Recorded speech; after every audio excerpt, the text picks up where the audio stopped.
Channel आज special notes जो हमने खुद बनाया है और एक एक प्रश्न बहुत ही इम्पॉर्टेंट है, तो सारे प्रश्नों को ज़रूर सुनिए। सुन के कुछ अच्छा कर सकते हैं और अगर आपको अच्छा लगे तो लाइक शेयर और सब्सक्राइब ज़रूर करें। अपने दोस्तों तक ज़रूर पहुंचाएं इस ऑडियो को, और जो भी वीडियो बन चुके हैं उसको भी देख लीजिए। सारे वीडियो और ऑडियो सब बहुत हेल्पफुल हैं, तो आप ज़रूर इस चैनल से जुड़ जाइए। चलिए जानते हैं, कुछ डायरियों को जानते हैं किसकी डायरी है। तो आते जाते दिन ये डायरी किसकी है? तो ये रामदरस मिश्र की है। डायरी से भी प्रश्न आते हैं, तो आते जाते जो दिन है ये डायरी किसकी है? तो रामदरस मिश्र की है। दिल्ली मेरा प्रदेश, ये डायरी किसकी है? तो रघुवीर सहाय की है। दिल्ली मेरा प्रदेश रघुवीर सहाय की है डायरी। और सियाराम शरण गुप्त की दैनिकी डायरी है। जो दैनिकी नाम से डायरी लिखे वो कौन लिखे? तो सियाराम शरण गुप्त लिखे। मनबोध मास्टर की डायरी, यह किसकी रचना है? तो विवेकी राय की रचना है। मनबोध मास्टर की डायरी यह विवेकी राय की रचना है। भामह ने 2 काव्य हेतु बताए हैं। भामह ने कितने काव्य हेतु बताए हैं, ऐसे क्वेश्चन आ सकता है। तो भामह ने 2 काव्य हेतु बताए हैं। नंबर 1 प्रतिभा, नंबर 2 अभ्यास। नंबर 1 प्रतिभा, नंबर 2 अभ्यास। 2 सखियाँ कहानी किसकी है? 2 सखियाँ जो कहानी रचना है वो किसकी है? तो मुंशी प्रेमचंद की है। 2 सखियाँ कहानी मुंशी प्रेमचंद की है। चेहरे जाने पहचाने रेखा चित्र है किसके? चेहरे जाने पहचाने रेखा चित्र है सेठ गोविंद दास की। चेहरे जाने पहचाने रचना किसकी है? और यह रेखा चित्र रचना है और सेठ गोविंद दास की यह रेखा चित्र है। राम वृक्ष बेनीपुरी के रेखा चित्र जो हैं वो कुछ इस प्रकार हैं। लाल तारा, माटी की मूर्तें, मील के पत्थर, गेहूं और गुलाब। गेहूं और गुलाब, मील के पत्थर, माटी की मूर्तें, लाल तारा, ये सारे रेखा चित्र किसके हैं? तो राम वृक्ष बेनीपुरी के हैं। फिर से एक बार सुनिए, राम वृक्ष बेनीपुरी के जो रेखा चित्र हैं वो कुछ इस प्रकार हैं। लाल तारा, माटी की मूर्तें, मील के पत्थर, गेहूं और गुलाब, ये सारी रचना राम वृक्ष बेनीपुरी की है और रेखा चित्र हैं। निष्कवच उपन्यास की लेखिका कौन है? निष्कवच जो उपन्यास है, निष्कवच यह उपन्यास विधा है और यह इसके जो लेखक हैं, लेखिका हैं, कौन है? तो राजी सेठ हैं। इसकी लेखिका राजी सेठ हैं। निबंध कितने प्रकार के होते हैं? आइए जानते हैं निबंध कितने प्रकार के होते हैं। तो निबंध होते हैं 4 प्रकार के। कितने प्रकार के? 4 प्रकार के निबंध होते हैं। एक तो होते हैं वर्णनात्मक, दूसरा होता है विवरणात्मक, तीसरा होता है विचारात्मक और चौथा होता है भावात्मक। नंबर 1 वर्णनात्मक, नंबर 2 विवरणात्मक, नंबर 3 विचारात्मक, नंबर 4 भावात्मक। ये 4 प्रकार के निबंध होते हैं। वर्णनात्मक निबंध में कौन सी शैली का प्रयोग किया जाता है, इसको जानते हैं। तो वर्णनात्मक निबंध में व्यास शैली का प्रयोग किया जाता है। कौन सी शैली का प्रयोग किया जाता है? तो व्यास शैली का प्रयोग किया जाता है। और विवरणात्मक शैली में व्यास शैली का प्रयोग किया जाता है। वर्णनात्मक और विवरणात्मक में व्यास शैली का प्रयोग किया जाता है। और विचारात्मक निबंध में समास शैली का प्रयोग किया जाता है। यह प्रश्न पूछा गया है टीजीटी एग्जाम में कि विचारात्मक शैली में, विचारात्मक जो निबंध है उसमें कौन सी शैली का प्रयोग किया जाता है? तो इसमें समास शैली का प्रयोग किया जाता है। भावात्मक निबंध में विक्षेप शैली का प्रयोग किया जाता है। भावात्मक निबंध में कौन सी शैली का प्रयोग किया जाता है? तो विक्षेप शैली का प्रयोग किया जाता है। राहुल सांकृत्यायन का उपन्यास है सिंह सेनापति, जय योद्धेय और दिवोदास। राहुल सांकृत्यायन का उपन्यास कौन कौन सा है? तो सिंह सेनापति है, जय योद्धेय है, दिवोदास है। व्यतीत उपन्यास है किसका? व्यतीत उपन्यास किसका है? तो जैनेन्द्र का है। व्यतीत उपन्यास किसका है? तो जैनेन्द्र का है। पंचवटी मैथिली शरण गुप्त की रचना है। पंचवटी जो है वह मैथिली शरण गुप्त की रचना है और यह नायिका प्रधान रचना नहीं है। यह नायिका प्रधान रचना नहीं है। इसके जो पंचवटी है इसमें नायक कौन है? तो लक्ष्मण है। पंचवटी के नायक हैं लक्ष्मण। और पंचवटी किसकी रचना है? तो मैथिली शरण गुप्त की रचना है। स्मृत के झरोखे से जीवनीकार हैं, इसके कौन जीवनीकार हैं? तो बिंदु अग्रवाल हैं या भारत भूषण अग्रवाल की जीवनी है। स्मृति की झरोखे से इसके जीवनीकार कौन है? तो बिंदु अग्रवाल है या भारत भूषण अग्रवाल की जीवनी है। शिवानी का वास्तविक नाम क्या है? जो शिवानी है उनका वास्तविक नाम गौरा पंत था। क्या था? तो गौरा पंत था। और मन्नू भंडारी का क्या नाम था? तो महेंद्र कुमारी था।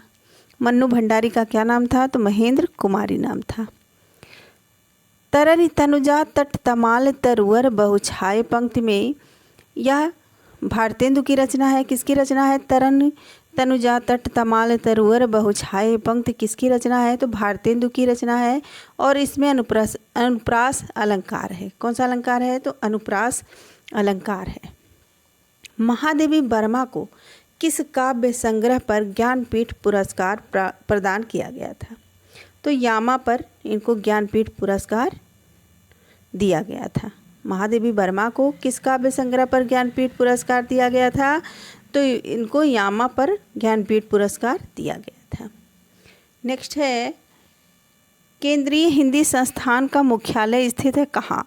तो यह आगरा में स्थित है। केंद्रीय हिंदी संस्थान का मुख्यालय कहाँ स्थित है? तो आगरा में स्थित है। अरस्तु का ग्रंथ कौन सा है? अरस्तु का ग्रंथ रिटोरिक है। अरस्तु का ग्रंथ है रिटोरिक। लोजाइनस का पेरिडप्सुस, होमर का इलियड। कृष्णा सोबती के जो उपन्यास हैं वो कुछ इस प्रकार हैं। कृष्णा सोबती के उपन्यास कौन कौन से हैं? तो है गुजरात पाकिस्तान से गुजरात हिंदुस्तान, गुजरात पाकिस्तान से गुजरात हिंदुस्तान, यारों के यार, समय सरगम, यारों के यार, समय सरगम, गुजरात पाकिस्तान से गुजरात हिंदुस्तान, ये लड़की, दिलो दानिश, आदमी नामा, जिंदगी नामा, सूरजमुखी अंधेरे के, मित्रों मरजानी, डार से बिछुड़ी, ये सारी उपन्यास रचना है और कृष्णा सोबती की रचना है। फिर से एक बार जानिए कृष्णा सोबती के उपन्यास कौन कौन से हैं? डार से बिछुड़ी, यारों के यार, मित्रों मरजानी, समय सरगम, सूरजमुखी अंधेरे के, गुजरात पाकिस्तान से गुजरात हिंदुस्तान, जिंदगी नामा, दिलो दानिश, आदमी नामा, ये लड़की, ये सारी रचना कृष्णा सोबती के उपन्यास हैं। जाने लड़की पगली काव्य है सुनीता जैन की। जाने लड़की पगली काव्य किसके है? तो सुनीता जैन की है। जाने लड़की पगली यह किसके काव्य हैं? तो सुनीता जैन के काव्य हैं। रेखाएं और चित्र, रेखा चित्र है किसकी? तो उपेंद्रनाथ अस्क की है। रेखा चित्र है उपेंद्रनाथ अस्क की। रेखाएं और चित्र, रेखा चित्र किसकी है? तो उपेंद्रनाथ अस्क की है। रीतिकालीन कवि बिहारी की कविता का शक्कर की रोटी किसने कहा? बिहारी की कविता को शक्कर की रोटी किसने कहा?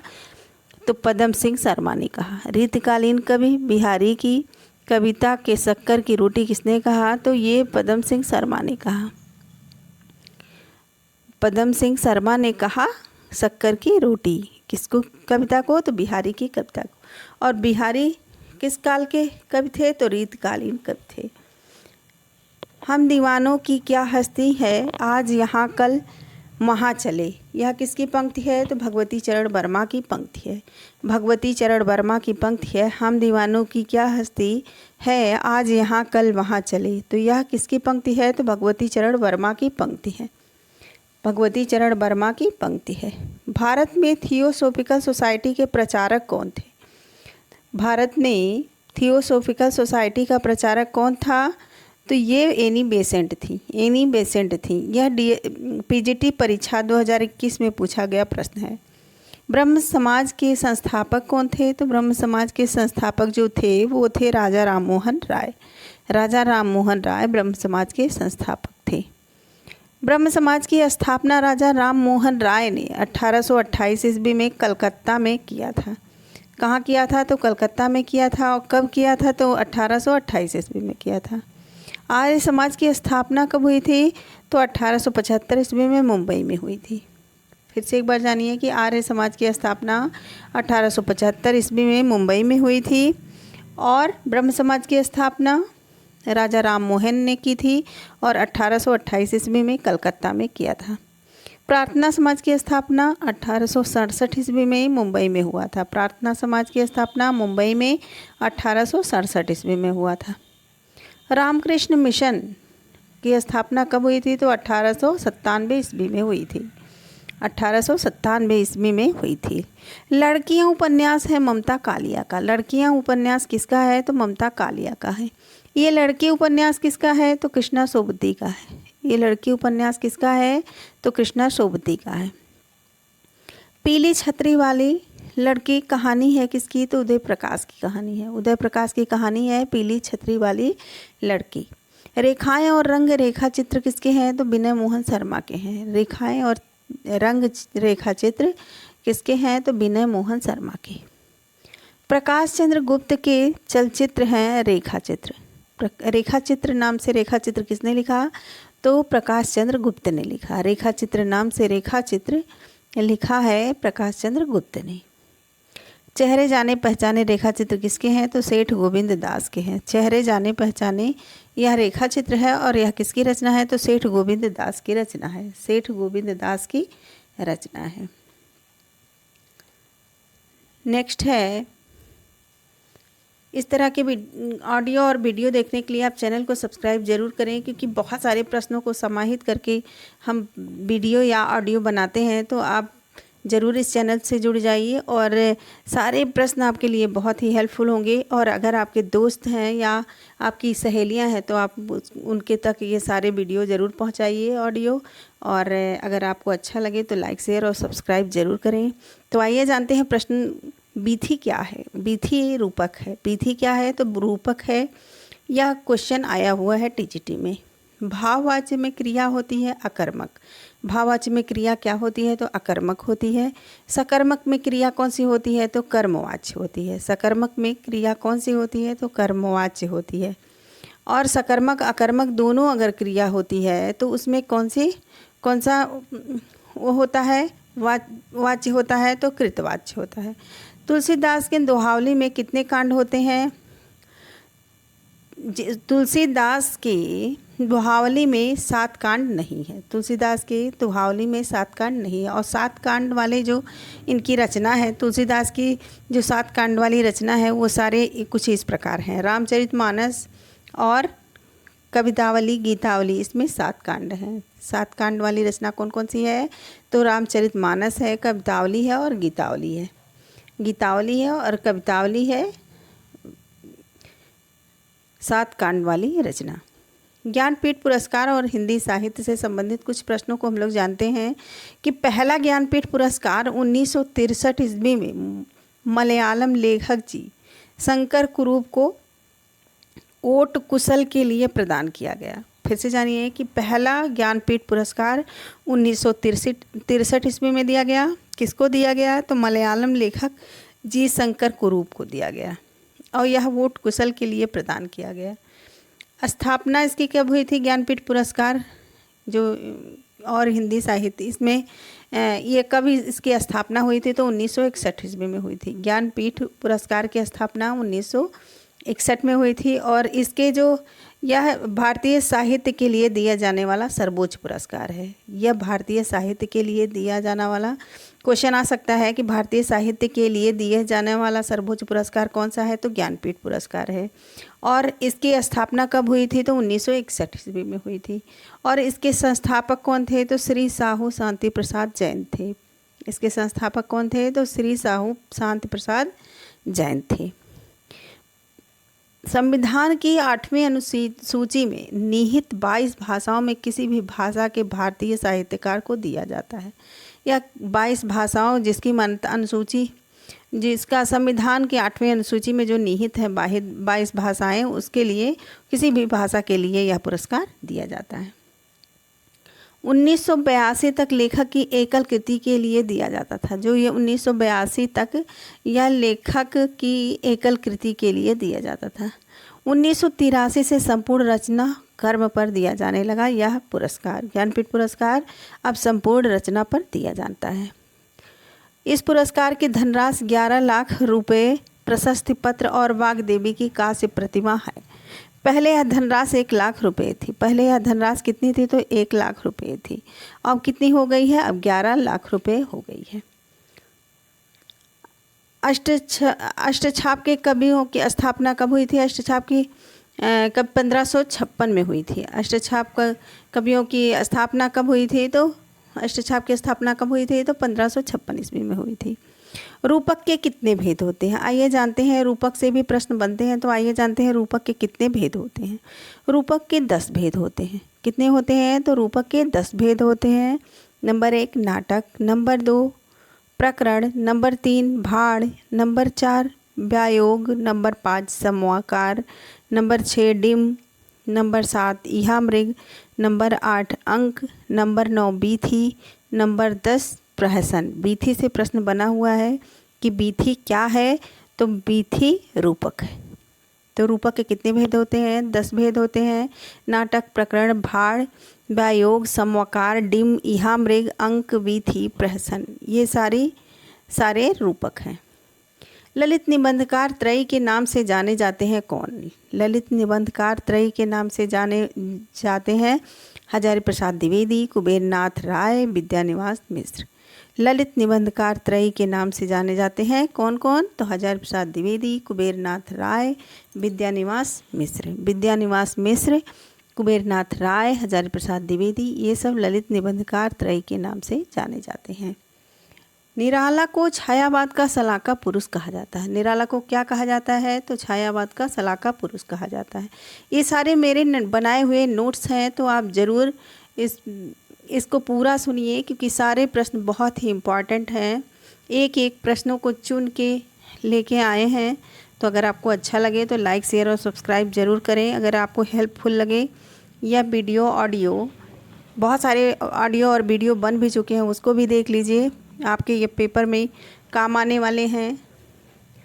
उसने कहा था कहानी सरस्वती पत्रिका में छपी थी, और कब छपी थी? तो 1915 ईस्वी में छपी थी। उसने कहा था कहानी सरस्वती पत्रिका में छपी थी, 1915 ईस्वी में छपी थी। यक्षगान कहानी के लेखक कौन है? तो अखिलेश हैं। यक्षगान कहानी किसकी है? तो अखिलेश की है। यक्षगान कहानी किसकी है? तो अखिलेश की कहानी है। विचारात्मक निबंध की शैली क्या है? तो समास शैली है। आगे हम प्रश्न हम लोग देख चुके हैं कि किस निबंध की कौन सी शैली होती है। तो विचारात्मक निबंध की शैली है समास शैली। यह टीजीटी परीक्षा में पूछा गया प्रश्न है। गोदान उपन्यास है, कौन सा उपन्यास है? तो यथार्थवादी है। गोदान उपन्यास यथार्थवादी उपन्यास है। गैंग्रीन कहानी किसकी है? तो अंग्रेजी की है। गैंग्रीन कहानी किसकी है? तो अंग्रेजी की है। प्रधान जी शनिचरी और दरोगा कसाईवाड़ा के पात्र हैं कौन? तो कसाईवाड़ा शिव मूर्ति की रचना है। कसाईवाड़ा किसकी रचना है? तो शिव मूर्ति की रचना है। 3 पहाड़ किसकी रचना है? तो कृष्णा सोबती की रचना है। 3 पहाड़ किसकी रचना है? तो कृष्णा सोबती की रचना है। ज्योतिष ग्रंथ है रहीमदास का खेट कौतुकम। खेट कौतुकम यह ज्योतिष ग्रंथ है, रहीमदास का है। रहीमदास का खेट कौतुकम यह ज्योतिष ग्रंथ है। सूफी काव्य धारा के प्रथम कवि कौन है? आइए जानते हैं। तो सूफी काव्य धारा के प्रथम कवि और उनकी रचना को जानते हैं। तो रामचंद्र शुक्ल ने कुतुबन को माना है सूफी कवि की। यह पहली रचना किसकी मानी है? तो कुतुबन की मृगावती को माना है। और राम कुमार वर्मा ने मुल्ला दाऊद को माना है, जिनकी मुल्ला दाऊद की रचना है चंदायन। और यह सर्वमान्य मत भी है कि राम कुमार वर्मा ने किसको माना है? तो मुल्ला दाऊद को माना है। हजारी प्रसाद द्विवेदी ने पहला कब किसको माना है? तो ईश्वरदास को माना है। नगेंद्र मोतीलाल मेनारिया अशाइत हंसावली को माना है, जो असाइत को माना है, जो हंसावली जिनकी रचना है। फिर से जानिए कि नगेंद्र मोतीलाल मेनारिया ये दोनों किसको मानते हैं? तो असाइत को मानते हैं, पहले सूफी कवि। और हजारी प्रसाद द्विवेदी ईश्वरदास को मानते हैं, जिनकी रचना है सत्यवती कथा। राम कुमार वर्मा मुल्ला दाऊद को मानते हैं, चंदायन इनकी रचना है। और रामचंद्र शुक्ल कुतुबन को मानते हैं, जिनकी रचना है मृगावती जिनकी रचना है। रामचंद्र शुक्ल किसको मानते हैं? सूफी काव्य धारा के प्रथम कवि किसको मानते हैं? तो कुतुबन को, इनकी कुतुबन की रचना है मृगावती। भारवी की माता का क्या नाम था? भारवी की माता का नाम सुशीला था। भारवी की माता का नाम सुशीला था। मुन्नी मोबाइल किसकी रचना है? तो प्रदीप सौरभ की रचना है। मुन्नी मोबाइल प्रदीप सौरभ की रचना है। मोबाइल उपन्यास है क्षमा शर्मा का है। मोबाइल उपन्यास किसका है? तो क्षमा शर्मा का है। चित्रलेखा उपन्यास है भगवती चरण वर्मा का। चित्रलेखा उपन्यास किसका है? तो भगवती चरण वर्मा का है। भारवी को नारकेल की उपाधि किसने दी थी? तो मल्लीनाथ ने दी थी। भारवी को नारकेल की उपाधि किसने दी थी? तो मल्लीनाथ ने दी थी। प्रेमचंद की रूठी रानी एकमात्र ऐतिहासिक उपन्यास है। एकमात्र ऐतिहासिक उपन्यास प्रेमचंद का कौन सा है? तो रूठी रानी है। वैश्वानर उपन्यास किसका है? तो शिव प्रसाद सिंह का है। इसमें काशी का वर्णन किया गया है। नीला चांद भी इनकी रचना है। किसकी? वैश्वानर उपन्यास और नीला चांद, यह दोनों रचना किसकी है? तो शिव प्रसाद सिंह की है। आग का पर्यायवाची है वैश्वानर। आग का पर्यायवाची क्या है? तो वैश्वानर है। भारवी के नारकेल की उपाधि किसने दी थी? तो मल्लीनाथ ने दी थी। भारवी को नारकेल की उपाधि किसने दी थी? तो मल्लीनाथ ने दी थी। सूफियों को इस्लाम का प्रचारक विद्वान है किसने माना? तो चंद्रबली पांडे ने माना। सूफियों को इस्लाम का प्रचारक विद्वान किसने माना है? तो चंद्रबली पांडे ने माना है। ज्ञानदीप 1619 के रचनाकार कौन है? तो शेख नबी है। ज्ञानदीप की रचना कब हुई? तो 1619 में हुई। और इसके रचनाकार कौन है? तो शेख नबी है। कथा रत्नावली, कथा कलंदर, कथा मोहिनी रचनाओं के रचनाकार कौन है? तो न्यामत खां जान है। न्यामत खां जान है। कथा रत्नावली, कथा कलंदर, कथा मोहिनी, इन रचनाओं के रचनाकार कौन है? तो न्यामत खां जान है। अली शाह की रचना है प्रेम चिनगारी। अली शाह की रचना कौन सी है? तो प्रेम चिनगारी है। मधुमालती के नायक कौन है? तो मनोहर है। उस्मान के गुरु का नाम क्या था? तो हाजी बाबा था। उस्मान के गुरु का क्या नाम था? तो हाजी बाबा था। मधुमालती के नायक कौन है? तो मनोहर है। मधुमालती के नायक कौन है? तो मनोहर हैं। जायसी ने अपनी रचना आखिरी कलाम में अपने जन्मकाल में आए भूकंप का वर्णन किया है। जायसी ने अपनी रचना आखिरी कलाम में अपने जन्म काल के समय आए भूकंप का वर्णन किया है। नागरिक प्रचारिणी सभा ने काशी ने जायसी की रचनाओं की संख्या कितनी मानी है? तो जायसी की रचनाओं की संख्या नागरिक प्रचारिणी सभा ने 20 मानी है। नागरिक प्रचारिणी सभा ने जायसी की रचनाओं की संख्या कितनी मानी है? तो 20 मानी है। चित्रावली के नायक सुजान के पिता का नाम क्या था? तो धरणीधर था। चित्रावली के नायक सुजान के पिता का नाम क्या था? तो धरणीधर था। धरणीधर चित्रावली के नायक सुजान के पिता का नाम था। पद्मावत को समर्पित कहने वाले विद्वान हैं। पद्मावत को समासोक्त कहने वाले विद्वान कौन हैं? तो आचार्य रामचंद्र शुक्ल हैं। चंदायन का नायक लोरिक है। चंदायन का नायक कौन है? तो लोरिक है। पद्मावत को समासोक्त कहने वाले विद्वान कौन है? तो आचार्य रामचंद्र शुक्ल हैं। माता प्रसाद गुप्त ने चंदायन को लोर कहा या लोर कथा कहा है? माता प्रसाद गुप्त ने चंदायन को लोर कहा या लोर कथा कहा है। कहरनामा में आध्यात्मिक विरह का वर्णन है। कहरनामा में आध्यात्मिक विरह का वर्णन है। चंदायन का नायक लोरिक है। अशायितकृत हंसावली की कथा का स्रोत है विक्रम बैताल की कथा। अशायितकृत हंसावली की कथा का स्रोत क्या है? तो विक्रम बैताल की कथा है। माता प्रसाद गुप्त ने चंदायन को लोर कहा या लोर कथा कहा है। कहरनामा में आध्यात्मिक विवाह का वर्णन है। कहरनामा में आध्यात्मिक विवाह का वर्णन है। विजय देव नारायण शाही भगवत को हिंदी में अपने ढंग की अकेली ट्रेजिक कृति कहा है।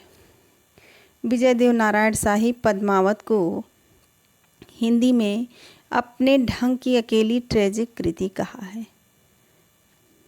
मधुमालती के नायक कौन है? तो मनोहर हैं। जायसी ने अपनी रचना आखिरी कलाम में अपने जन्म काल में आए भूकंप का वर्णन किया है। नागरिक प्रचारिणी सभा ने काशी ने जायसी की रचनाओं को कितने माना है? तो 20 माना है। सूफी रचना में अंग्रेजों के दीप का वर्णन हुआ है किसमें, तो चित्रावली में हुआ है। सूफी रचना में अंग्रेजों के दीप का वर्णन कहाँ हुआ है, तो चित्रावली में हुआ है। मोहम्मद शाह दिल्ली सुल्तान का मनगुन ओ ही कर बखान, ये किसकी पंक्ति है, इस कहाँ की पंक्ति है, तो हंस जवाहिर में है यह पंक्ति कि मोहम्मद शाह दिल्ली सुल्तान का मनगुन ओ ही कर बखान, यह हंस जवाहिर में इसकी ये पंक्ति है। कथा एक में ही उपाई कहत मीठे और सुनत सुहाई, यह किसकी पंक्ति है, तो उस्मान की पंक्ति है। कथा एक में ही उपाई कहत मीठे और सुनत सुहाई, उस्मान की पंक्ति है। हिंदू मग पर पाँव न राख्यो का जो बहुते हिंदी भाख्यो, यह किसकी पंक्ति है, तो नूर मोहम्मद की पंक्ति है। फिर से जानिए कि हिंदू मग पर पाँव न राख्यो का जो बहुते हिंदी भाख्यो, नूर मोहम्मद की पंक्ति है। मधुमालती के आधार पर दक्षिणी उर्दू में गुलशने इश्क नाम से प्रेम कहानी लिखी किसने, तो नसरती ने लिखी, नसरती ने लिखी है। मधुमालती के आधार पर दक्षिणी उर्दू में गुलशने इश्क नाम से प्रेम कहानी लिखी किसने, तो नसरती ने लिखी। ईश्वर की विरह सूफियों के भक्त की प्रधान संपत्ति है, जिसके बिना साधना के मार्ग पर कोई प्रवृत्ति नहीं हो सकती, किसी की आंख नहीं खुल सकती। यह किसकी पंक्ति है, यह किसकी कथन है, तो आचार्य रामचंद्र शुक्ल की है। फिर से एक बार जानिए कि ईश्वर का विरह सूफियों के भक्त की प्रधान संपत्ति है, जिसके बिना साधना के मार्ग में कोई प्रवृत्ति नहीं हो सकता, किसी की आंख नहीं खुल सकती, यह आचार्य रामचंद्र शुक्ल का कथन है। ताराचंद न प्रेमा की उपकथा है मधुमालती, ताराचंद व प्रेमा की उपकथा कौन सी है, तो मधुमालती है। मधुमालती की माता का नाम क्या था, तो रूपमंजरी था। रूपमंजरी किसका नाम था, तो मधुमालती की माता का नाम था। और ताराचंद न प्रेमा की उपकथा है मधुमालती, मधुमालती की माता का नाम क्या था, तो रूपमंजरी था। मधुमालती सूफी रचना में नायक को अप्सरा नायिकाओं को चित्रसारी में रखाती हैं। मधुमालती सूफी रचना में नायक को अप्सरों और नायिकाओं को चित्रकारी में रखाती हैं। सदन रूप में अंत नसाई प्रेम रूप न नासहिते घट जाई, सूफी कवि की उक्ति है, नूर मोहम्मद की उक्ति है। सदा न रूप रहत है अंत नसाई, प्रेम रूप के ना सही ते घट जाई, सूफी कवि की उक्ति है। किस सूफी को कवि की उक्ति है, तो नूर मोहम्मद की उक्ति है। शुक्ल जी का कथन क्या है, तो शुक्ल जी का कथन है कि इंद्रवती ग्रंथ को सूफी पद्धत का अंतिम ग्रंथ मानना चाहिए। शुक्ल जी का कथन है कि जो इंद्रावती ग्रंथ है उसको सूफी पद्धत का अंतिम ग्रंथ मानना चाहिए। नूर मोहम्मद को नेक्स्ट है, नूर मोहम्मद को सूफी रचनाकार को हिंदी में कविता करने के कारण जगह जगह यह सबूत देना पड़ा कि इस्लाम के पक्के वह अनुयायी थे। किसको जगह जगह प्रमाण देना पड़ा, सबूत देना पड़ा कि वह इस्लाम के पक्के अनुयायी हैं, तो नूर मोहम्मद सूफी को नूर मोहम्मद को जो सूफी रचनाकार थे हिंदी में कविता करने के कारण उन्हें जगह जगह यह सबूत देना पड़ा कि वे इस्लाम के पक्के अनुयायी हैं। कवि ने प्रेम मार्ग में त्याग और कष्ट का निरूपण करके साधक के भगवत प्रेम का स्वरूप दिखाया है। रामचंद्र शुक्ल का यह कथन सूफी रचना के संदर्भ में है। यह किस रचना से है, तो मृगावती से है। फिर से एक बार जानिए कि यह कथन कहाँ से लिया गया है, तो मृगावती से लिया गया है। कौन सा कथन है, तो कवि ने प्रेम मार्गी के त्याग और कष्ट का निरूपण करके साधक के भगवत प्रेम का स्वरूप दिखाया है। रामचंद्र शुक्ल का यह कथन सूफी रचना के संदर्भ में है। मृगावती यह कहाँ से लिया गया है, तो मृगावती से लिया गया है। पद्मावत और चित्रावली में 7 चौपाइयों के बाद एक दोहा छंद का प्रयोग हुआ है। पद्मावती और चित्रावली में 7 चौपाइयों के बाद एक दोहा छंद का प्रयोग हुआ है। चित्रावली का नायक सुजान नेपाल का राजकुमार था। चित्रावली का नायक सुजान कहाँ का राजा था, तो नेपाल का राजकुमार था। मानस प्रेम भयउ बैकुंठी, मानस प्रेम भयउ बैकुंठी, यह पंक्ति किसकी है, तो जायसी की है। जायसी की आखिरी कलाम की रचना में बाबर की प्रशंसा है। बाबर की प्रशंसा जायसी की किस रचना में है, तो आखिरी कलाम में है। जायसी की आखिरी कलाम में रचना में बाबर की प्रशंसा है। आचार्य रामचंद्र शुक्ल ने पद्मावत के पूर्वार्ध भाग को कल्पित एवं उत्तरार्ध भाग को ऐतिहासिक माना है। फिर से जानिए, आचार्य रामचंद्र शुक्ल ने पद्मावत के पूर्वार्ध भाग को कल्पित एवं उत्तरार्ध भाग को ऐतिहासिक माना है। मधुमालती की रचना का काल का समय है 1545 ईस्वी। मधुमालती की रचना काल का समय क्या है? तो 1545 ईस्वी है। नल चरित्र जिसकी रचना है 1641 ईस्वी, इसका समय है नल चरित्र का, और इसके रचनाकार है मुकुंद सिंह। मुकुंद सिंह की रचना है नल चरित्र, जिसका समय है 1641 ईस्वी, और इसके रचनाकार है मुकुंद सिंह। मधुमालती की रचना काल का समय है 1545 ईस्वी। मधुमालती की रचना काल का समय क्या है? तो 1545 ईस्वी है। दामोदर कवि ने अपनी रचना को वीर कथा कहा है। दामोदर कवि ने अपनी रचना को क्या कहा है? तो वीर कथा कहा है। मलिक मोहम्मद जायसी का प्रिय अलंकार कौन सा है? तो उत्प्रेक्षा अलंकार है, और उत्प्रेक्षा में भी हेतु उत्प्रेक्षा है। डॉक्टर रामकुमार वर्मा चित्रावली को पद्मावत की छाया प्रति कहा है। फिर से एक बार इस क्वेश्चन को सुनिए कि मलिक मोहम्मद जायसी का प्रिय अलंकार है उत्प्रेक्षा अलंकार, उत्प्रेक्षा में भी हेतु उत्प्रेक्षा है। और नेक्स्ट है, डॉक्टर रामकुमार वर्मा चित्रावली को पद्मावत की छाया प्रति कहा है। डॉक्टर रामकुमार वर्मा ने चित्रावली को क्या कहा है? तो पद्मावत की छाया प्रति कहा है। इंद्रावती में कलिंजर के राजकुमार की प्रेम कहानी का वर्णन है। नेक्स्ट है, इंद्रावती में कलिंजर के राजकुमार के प्रेम कहानी का वर्णन है। डॉक्टर रामकुमार वर्मा ने चित्रावली को पद्मावत की छाया प्रति कहा है। यूसुफ जुलेखा में 10-10 चौपाइयों के बाद एक दोहा छंद का प्रयोग हुआ है। किस उसमें रचना में 10-10 चौपाइयों के बाद दोहा छंद का प्रयोग हुआ है? इस तरह के क्वेश्चन बन सकते हैं। तो आप जान लीजिए कि यूसुफ जुलेखा में 10-10 चौपाइयों के बाद एक छंद का प्रयोग हुआ है। राजतुक हकायत के रचनाकार कौन है? तो नूर मोहम्मद है। राजतुक हकायत के रचनाकार कौन है? तो नूर मोहम्मद है। नेक्स्ट है, बिरह अवधि अवगाह अपारा कोटि माहि एक परय न पारा। सूफी रचनाकार की पंक्ति है, या किस सूफी रचनाकार की पंक्ति है?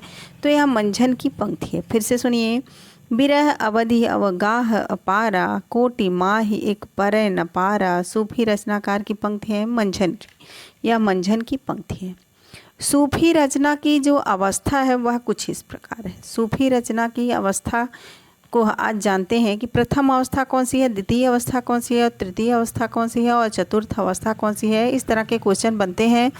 तो सूफी साधना की अवस्था है 4, वह कौन कौन सी है? तो चलिए जानते हैं। शरीयत है, तरीक़त है, हकीकत है, और मारिफत है। क्या है? शरीयत, तरीक़त, हकीकत, मारिफत। शरीयत को क्या कहते हैं? नासूत भी कहते हैं। तरीक़त को मलकूत भी कहते हैं। हकीकत को जबरूत कहते हैं। मारिफत को लाहूत कहते हैं। और यह बिल्कुल क्रम से है कि प्रथम शरीयत, द्वितीय तरीक़त, तीसरा हकीकत, चौथा मारिफत। मुल्ला दाऊद के प्रथम सूफ़ी कवि, इसको हम ट्रिक से भी बना देंगे। सूफी साधना की अवस्था को हम ट्रिक द्वारा भी वीडियो में बनाएंगे। तो आप चैनल से ज़रूर जुड़ जाइए कि ट्रिक द्वारा बहुत आसान तरीके से भी छोटे छोटे शब्दों को बनाते भी हैं। और अगर आपको यह चैनल अच्छा लगे तो आप ज़रूर शेयर करिए, ताकि बहुत सारे लोगों को इससे हेल्प मिल सके। चलिए, मुल्ला दाऊद को प्रथम सूफी कवि मानने वाले विद्वान कौन है? तो डॉक्टर रामकुमार वर्मा है। सूफी कवियों का प्रिय अलंकार क्या है? यह तो क्वेश्चन बन चुका है, लेकिन फिर से एक बार सुन लीजिए कि सूफी कवियों का प्रिय अलंकार है समासोक्ति। समासोक्ति। साधक कवियों ने लौकिक प्रेम के बहाने उस प्रेम तत्व का आभास दिया जो प्रियतम ईश्वर से मिलने वाला है। सूफी कवियों के संदर्भ में किसका है? तो आचार्य हजारी प्रसाद द्विवेदी का है। किसका है? तो आचार्य हजारी प्रसाद द्विवेदी का है। यही रूप शक्ति और शिव, यही रूप त्रिभुवन कर जीव। सूफी रचना की पंक्तियाँ किसकी है? यह तो मधुमालती की है। फिर से सुनिए, यही रूप शक्ति ओ शिव, यही रूप त्रिभुवन कर जीव। सूफी रचना की पंक्तियां हैं मधुमालती की। यह मधुमालती की पंक्तियां हैं। तब घर में बैठे रहे नाहिन हाट बाजार, मधुमालती मृगावती पोथी दोए अचार। फिर से सुनिए। तब घर में बैठे रहे नाहिन हाट बाजार, मधुमालती मृगावती पोथी दोए उचार। यह किसकी पंक्ति है? तो जैन कवि बनारसी दास की पंक्ति है। यह किसकी पंक्ति है? तो जैन कवि बनारसी दास की पंक्ति है। डॉक्टर हजारी प्रसाद द्विवेदी रासो शब्द की उत्पत्ति रासक से माना है।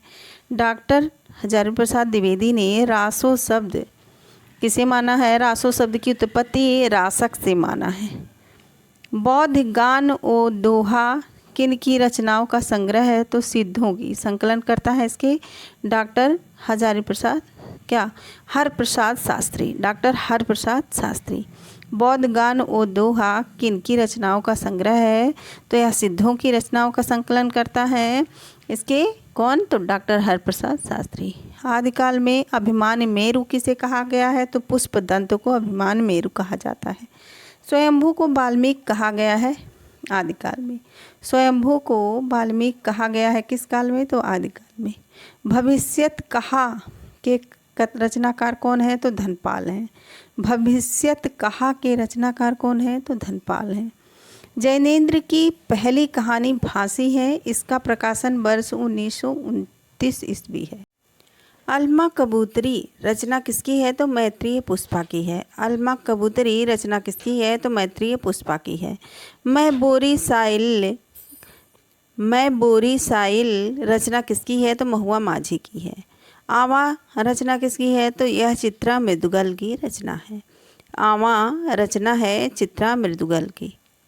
भारतेंदु के नाटकों का जो सही क्रम है कुछ इस प्रकार है। भारत दुर्दशा 1880, नील देवी 1881, अंधेरी नगरी 1882, सती प्रताप 1883 ईस्वी। इन सब के वीडियो बन चुके हैं और आप अच्छे से देख लीजिए। फिर से चैनल में क्लिक करके और आप वीडियो को देख सकते हैं। पंत की काव्य रचनाओं का जो सही क्रम है इस प्रकार है। पल्लव, गुंजन, युगांत, ग्राम्य।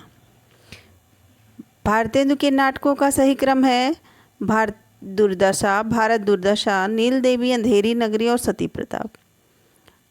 1880, 81, 82 और 83 क्रम से है बिल्कुल। भारत दुर्दशा, नील देवी, अंधेरी नगरी, सती प्रताप।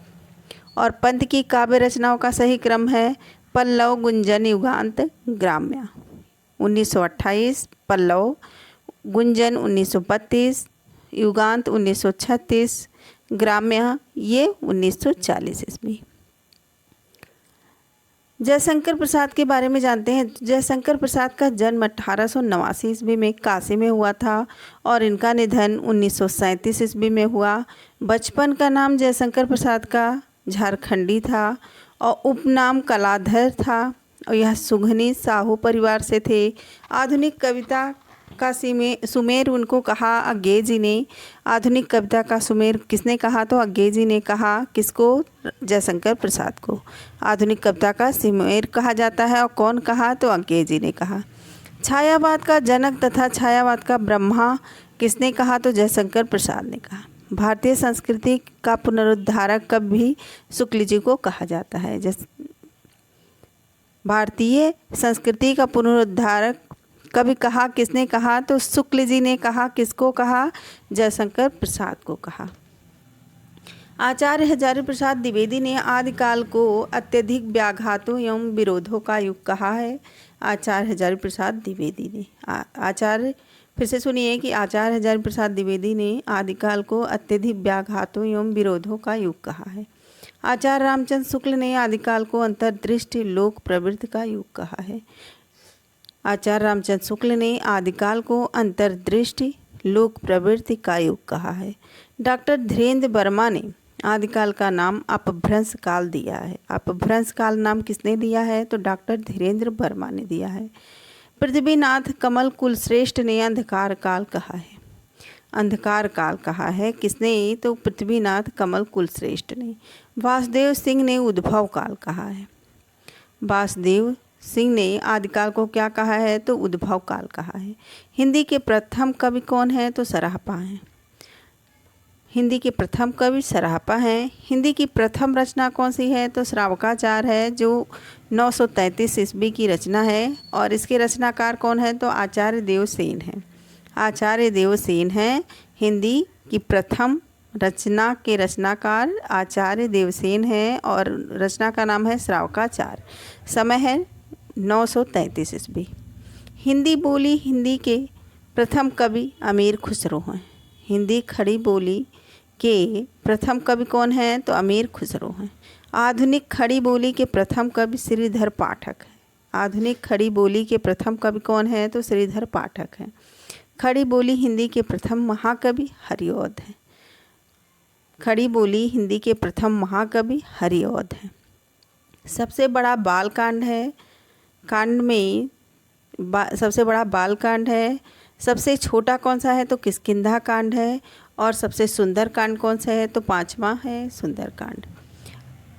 संदेश रासक यह किसकी रचना है? तो यह अब्दुल रहमान की रचना है। संदेश रासक अब्दुल रहमान की रचना है और यह विरह काव्य है।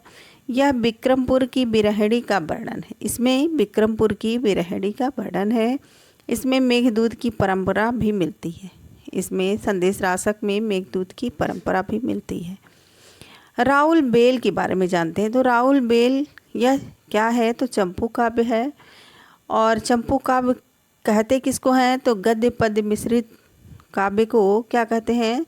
चंपू काव्य कहते हैं। रोड़ा कवि की रचना है। राउल बेल किसकी रचना है? तो रोड़ा कवि की है। और यह शिलांकृत कृति है। शिलांकृत मतलब यह पत्थर पर लिखी हुई कृति है। इसमें राजवंश की 7 नायिकाओं का नक्शिक वर्णन है। 7 नायिका 7 बोलियों के शब्द हैं और इसमें राजस्थानी प्रधान बोली है। यह गद्य साहित्य है। राउल बेल जो है यह गद्य साहित्य रचना है और यह रोड़ा कवि की रचना है। संदेश रासक ये अब्दुल रहमान की रचना है और यह विरह काव्य है। डॉक्टर रामकुमार वर्मा ने हिंदी का प्रथम कवि किसको माना है? तो स्वयंभू को माना है। और आचार्य हजारी प्रसाद द्विवेदी ने हिंदी का प्रथम कवि किसको माना है? तो अब्दुल रहमान को माना है। पुष्य को हिंदी का प्रथम कवि किसने माना? तो शिव सिंह सेंगर ने माना है। पुष्य को हिंदी का प्रथम कवि शिव सिंह सेंगर ने माना है। आचार्य हजारी प्रसाद द्विवेदी ने हिंदी का प्रथम कवि किसको माना है? तो अब्दुल रहमान को माना है। बहुत सारे वीडियो बन भी चुके हैं। प्रथम कवि मानने वाले का वीडियो बन भी चुका है, तो आप ज़रूर उसको देख लीजिए। डॉक्टर रामकुमार वर्मा ने संधि काल के अंतर्गत सिद्ध एवं जैन साहित्य का विवेचन किया है। सिद्ध एवं जैन साहित्य का विवेचन किया है किसने? तो डॉक्टर रामकुमार वर्मा ने संधि काल के अंतर्गत किया है। कस्तूरी कुंडल वसय आत्मकथा है किसकी? तो मैत्रेय पुष्पा की है। कस्तूरी कुंडल वसय आत्मकथा किसकी है? तो मैत्रेय पुष्पा की है। चेहरे अनेक आत्मकथा किसकी है? तो उपेंद्रनाथ अस्क की है। चेहरे अनेक उपेंद्रनाथ अस्क की आत्मकथा है। महादेवी वर्मा के रेखा चित्रों की संख्या कितनी है? तो 9 है। कौन है? कौन कौन? तो नीलकंठ, गिल्लू, सोना, दुर्मुख, खरगोश, गौरा गाय, नीलू और निक्की, रोजी और रानी, ये महादेवी वर्मा के रेखा चित्र हैं जो 9, इनकी संख्या 9 है। हिंदी का पहला रिपोर्टाज कहाँ प्रकाशित हुआ? तो रूपाभ पत्रिका में प्रकाशित हुआ। हिंदी का पहला रिपोर्टाज रूपाभ पत्रिका में प्रकाशित हुआ। हिंदी रिपोर्टाज का आरंभ प्रसादोत्तर युग या छायावादोत्तर युग से में हुआ था। दीर्घसूत्री का अर्थ क्या होता है? तो धीमी गति से कार्य करने वाले को दीर्घसूत्री कहते हैं। एक शब्द से भी प्रश्न बनते हैं, तो दीर्घसूत्री का क्या अर्थ है? तो धीमी गति से कार्य करने वाले को दीर्घसूत्री कहते हैं। जिसमें धैर्य ना हो उसे क्या कहते हैं? तो उसे अधीर कहते हैं। जिसमें धैर्य ना हो उसको क्या कहते हैं एक शब्द में? तो उसे अधीर कहते हैं। अनिश्चय की दशा में पड़ा रहना वो क्या कहलाता है? तो अधर कहलाता है। हृदय की मधुभार काव्य रचना किसकी है? तो शुक्ल जी की है। हृदय की मधुभार काव्य रचना किसकी है? तो शुक्ल जी की है। बाजे पायलिया में घुंघरू कविता के रचयिता हैं कौन? तो मिश्रा कन्हैयालाल मिश्र प्रभाकर हैं। बजे पायलिया में घुंघरू कविता के रचयिता कौन है? तो कन्हैयालाल मिश्र प्रभाकर है। जगत सच्चाई सार कविता के रचयिता कौन है? तो श्रीधर पाठक हैं। फिर से सुनिए, जगत सच्चाई सार कविता के रचयिता कौन है? श्रीधर पाठक हैं। नेक्स्ट है, जायसी नामक समीक्षा कृति के लेखक कौन है? तो विजय देव नारायण शाही हैं। जायसी नामक समीक्षा कृति के लेखक कौन है? तो विजय देव नारायण शाही हैं। डोंगरी की लिपि क्या है? तो डोंगरी की जो लिपि है वह टाकरी है। डोंगरी की लिपि टाकरी है। पंजाबी बोलने वाले सिख हैं, इन्हें और क्या कहा जाता है? तो सिक्खी कहा जाता है। पंजाबी बोलने वाले कौन होते हैं? तो सिख होते हैं, और इन्हें सिक्खी भी कहा जाता है। सिखों को क्या कहा जाता है? सिक्खी भी कहा जाता है। नई कविता परंपरा का तिरस्कार है और नई कविता परंपरा का विस्तार, यह कथन किसका है? तो राजेंद्र यादव का है। नेक्स्ट है, नई कविता परंपरा का तिरस्कार है और नई कहानी परंपरा का विस्तार, यह कथन किसका है? तो राजेंद्र यादव का है। नेक्स्ट है, चौखट उपन्यास द्रोणवीर कोहली का है। चौखट उपन्यास किसका है? तो द्रोणवीर कोहली का है। कमलेश्वर के उपन्यास कौन कौन से हैं? तो कमलेश्वर के उपन्यास को जानते हैं, इसके वीडियो बन भी चुके हैं, लेकिन फिर से एक बार सुनिए कि कमलेश्वर के उपन्यास कौन कौन से हैं। तो कितने पाकिस्तान यह कमलेश्वर के उपन्यास है। काली आंधी, तीसरा आदमी, समुद्र में खोया हुआ, लौटे हुए मुसाफिर, डांग बंगला, एक सड़क 57 गलियां, ये सारी रचना कमलेश्वर के उपन्यास हैं। फिर से एक बार सुनिए, एक सड़क 57 गलियां, डांग बंगला, लौटे हुए मुसाफिर, समुद्र में खोया हुआ, तीसरा आदमी, काली आंधी, कितने पाकिस्तान, ये सारी रचना किसकी है? कमलेश्वर के उपन्यास है। प्रयोगवाद की जन्मदात्री पत्रिका कौन सी है? तो प्रतीक पत्रिका है। प्रयोगवाद की जन्मदात्री पत्रिका कौन सी है? तो प्रतीक पत्रिका है। प्रतीक पत्रिका है। रामचरितमानस में 1074 कड़वक हैं। रामचरितमानस में कितने कड़वक हैं? तो 1074 कड़वक हैं। रामचरितमानस से बहुत सारे प्रश्नों को बना चुके हैं, तो उसको ज़रूर आप देख लीजिए। जितने भी क्वेश्चन बनते हैं रामचरितमानस से, वो सारे वीडियो ऑडियो बने हुए हैं, तो आप ज़रूर उसको देख लीजिए। सारे प्रश्न बहुत ही इम्पॉर्टेंट हैं। चलिए जानते हैं काव्य दोष के बारे में। काव्य दोष किसको कहते हैं? च्युत संस्कृत दोष किसको कहते हैं? तो व्याकरण का शुद्ध प्रयोग ना हो तो वहाँ च्युत संस्कृत दोष होता है। न्यून पदत्व दोष कब होता है? तो जहाँ कोई पद व्याख्या में स्वयं से जोड़ना पड़े, वहाँ न्यून पदत्व दोष होता है। फिर से जानिए, च्युत संस्कृति दोष कौन सा होता है? तो व्याकरण का शुद्ध प्रयोग ना हो तो वहाँ च्युत संस्कृत दोष होता है। और न्यून पदत्व दोष कहाँ होता है? तो जहाँ कोई पद व्याख्या में स्वयं से जोड़ना पड़े, वहाँ न्यून पदत्व दोष होता है। और अधिक पदत्व दोष कहाँ होता है? जहाँ किसी पद को अनावश्यक ही रख दिया जाए, बहुत सारे पदों को फालतू में रख दिया जाए, वहाँ अधिक पदत्व दोष होता है। और क्लिष्टत्व दोष कब होता है? तो अर्थ निकालने में समस्या हो या कठिनाई हो, तब वहाँ क्लिष्टत्व दोष होता है। ये काव्य दोष है। काव्य दोष और काव्य गुण सबसे भी प्रश्न पूछे जाते हैं। तो काव्य गुणों की संख्या कितनी है, किसने कितना माना है, सब कुछ वीडियो बन चुके हैं, उसको भी आप ज़रूर देख लीजिए। प्रसाद जी का पहला कहानी संग्रह छाया है, यह 1912 ईस्वी में प्रकाशित हुआ। प्रसाद जी की पहली कहानी कौन सी है? तो छाया है, और यह 1912 ईस्वी में प्रकाशित हुई। छाया के कितने पार्ट हैं, या प्रथम संस्करण छाया में कितने पार्ट हैं, कितनी कहानियां हैं, सब कुछ बन चुके हैं, उसको भी आप ज़रूर देख लीजिए।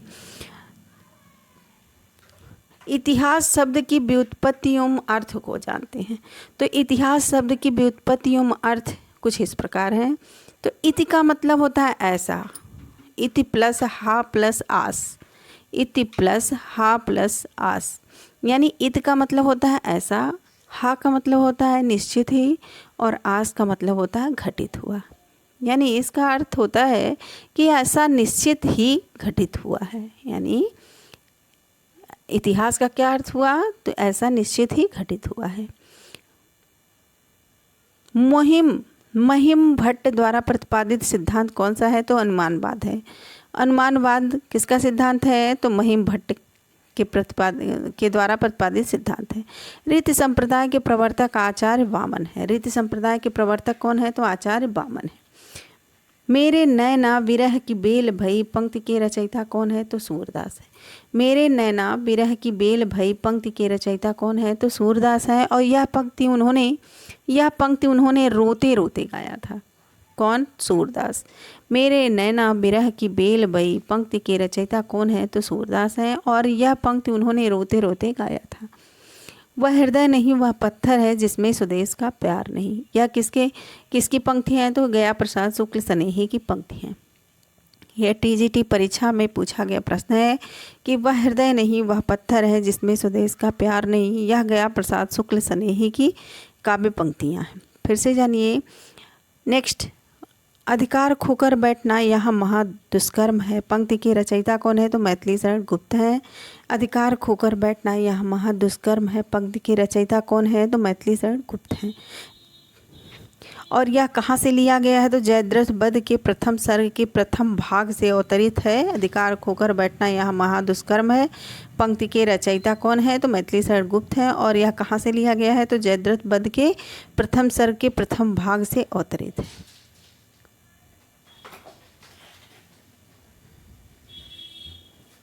नेक्स्ट है, लक्षण ग्रंथों का संबंध रीति काव्य से है। लक्षण ग्रंथों का संबंध किससे है? तो रीति काव्य से है। अनुमितिवाद की अवधारणा दिया है किसने? तो शंकुक ने दिया है। अनुमितिवाद की अवधारणा किसने दिया है? तो शंकुक ने दिया है। रामाज्ञा प्रश्नावली ज्योतिष का ग्रंथ है। रामाज्ञा प्रश्नावली किसका ग्रंथ है? तो ज्योतिष का ग्रंथ है। पुरानी हिंदी नामकरण किया चंद्रधर शर्मा गुलेरी ने। पुरानी हिंदी नामकरण किसने किया? तो चंद्रधर शर्मा गुलेरी ने किया। अलंकारों को शोभाकार धर्म माना है किसने? तो दंडी ने माना है। संतन को कहा सीकरी सु काम आवत जात पनहिया टूटी बिसर गयो हरिनाम। यह किसकी पंक्ति है? तो कुंभन दास की पंक्ति है। फिर से सुनिए। संतन को कहा सीकरी सो काम आवत जात पनहिया टूटी बिसर गयो हरिनाम। यह किसकी पंक्ति है? तो कुंभन दास की पंक्ति है। सर्वनाम का रूपांतर पुरुष के कारण नहीं होता। अवंतिका एवं मागधी नामक रीतियाँ बताई किसने? तो ये भोज ने बताई। अवंतिका एवं मागधी नामक रीतियाँ किसने बताई? तो यह भोज ने बताई। भामह कश्मीर के निवासी थे। भामह कहाँ के निवासी थे? ये पूछा जाता है। तो भामह कश्मीर के निवासी थे। टकसाली भाषा परनिष्ठित भाषा को कहते हैं। टकसाली भाषा किसे कहते हैं? तो परनिष्ठित भाषा को टकसाली भाषा कहते हैं। प्रभात फेरी के रचनाकार कौन है? तो नरेंद्र शर्मा प्रभात फेरी के रचनाकार हैं। प्रभात फेरी के रचनाकार कौन है? तो नरेंद्र शर्मा प्रभात फेरी के रचनाकार हैं। सफ़ेद कौवा किसकी लेखिका कौन है? तो मंजुल भगत है। सफ़ेद कौवा कहानी की लेखिका कौन है? तो मंजुल भगत है। इनकी और कहानी है अंतिम बयान, लेडीज़ क्लब, इतना छोटा सफ़र, गुलमोहन के गुच्छे, 52 पत्तों का जोकर, 52 पत्ते का जोकर। अंगूर कैसा शब्द है? तो फारसी शब्द है। अंगूर कैसा शब्द है? तो फारसी शब्द है। साधारणीकरण को लाया किसने? तो श्री शंकुक ने साधारणीकरण को लाया। साधारणीकरण को किसने लाया? तो श्री शंकुक ने लाया। मेघनाथ वध नाम से हिंदी में अंग्रेजी उपन्यास माइकल का अनुवाद किसने किया? तो मैथिली शरण गुप्त ने किया। फिर से सुनिए। मेघनाथ वध नाम से हिंदी में अंग्रेजी उपन्यास माइकल का अनुवाद किसने किया? तो मैथिली शरण गुप्त ने किया।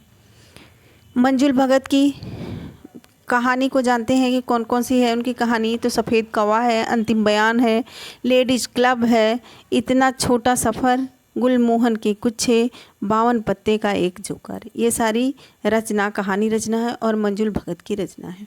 भारतीय भाषा परिषद कोलकाता द्वारा प्रकाशित पत्रिका कौन सी है? तो बागर्थ है।